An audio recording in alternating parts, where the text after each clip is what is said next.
De tout cela avec notre invité Olivier Sanguy, médiateur scientifique à la Cité de l'Espace de Toulouse. Bonjour Olivier Sanguy, merci d'être avec nous sur France 24. C'est une journée historique qui s'annonce. C'est une journée historique qui s'annonce. Alors, il faut savoir que le compte à rebours a rencontré quelques difficultés techniques, donc le suspense reste entier. D'ailleurs, le direct grand public de la NASA a été pour l'instant reporté, donc on croise les doigts. Alors cette fusée fait près de 100 mètres de haut, 70 tonnes également. C'est une prouesse technologique. C'est une prouesse technologique, puisque bon, faire décoller 2600 tonnes, on imagine que ce n'est pas facile.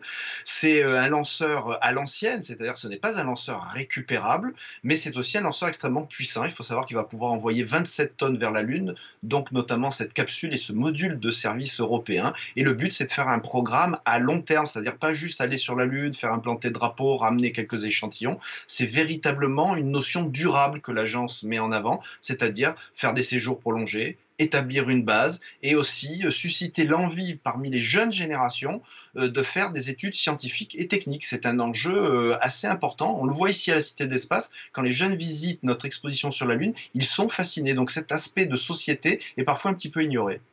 On a vu les différentes étapes d'Artémis. L'objectif final, c'est Mars. Oui, via la Lune. En effet, vous avez raison. En allant sur la Lune, la NASA va en quelque sorte fiabiliser de nouvelles technologies, notamment l'utilisation des ressources locales pour aller sur Mars. Alors pourquoi? Bien parce que si on va sur Mars avec le carburant du retour, on a des engins énormes. Tandis que si on va sur Mars et que sur Mars on fabrique le carburant du retour, on a un scénario de mission qui est bien plus abordable. Mais ça, on va d'abord le tester sur la Lune parce que la Lune est à 4-5 jours de voyage, tandis que Mars, c'est 6 mois. Une mission qui n'est pas non plus dénuée d'enjeux économiques.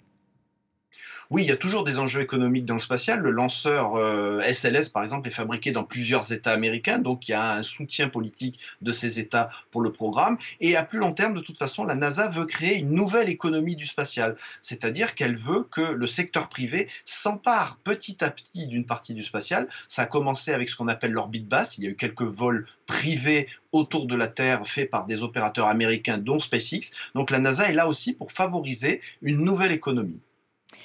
Artémis, on le sait, est le fruit d'une coopération internationale. La France a notamment grandement contribué. Quelle est la place des Européens dans cette aventure? Alors, la place des Européens est extrêmement importante parce que c'est le partenaire de premier ordre de la NASA dans le programme Artemis. L'Agence spatiale européenne fournit le module de service de la capsule Orion et pas que de ce vol-là, des autres vols. Elle fournit aussi deux modules de la station lunaire Gateway qui sera assemblée à l'avenir. Et ça donne déjà droit à 3 vols d'astronautes européens dans le cadre du programme Artemis. Au-delà de la prouesse technologique, Olivier Sanguy, c'est aussi un message politique qui va être envoyé aux concurrents, à la Chine notamment.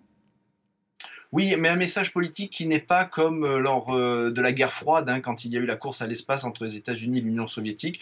C'est plutôt une émulation, c'est-à-dire que les États-Unis, depuis très longtemps, ont décidé qu'ils avaient une doctrine qui s'appelle la space dominance, c'est-à-dire qu'ils estiment que pour être une superpuissance, ils doivent être premiers dans l'espace. Vous remarquez, c'est pas les meilleurs ou sur le podium, c'est premier dans l'espace. Donc il est vrai que ce retour vers et sur la Lune s'inscrit dans cette politique américaine.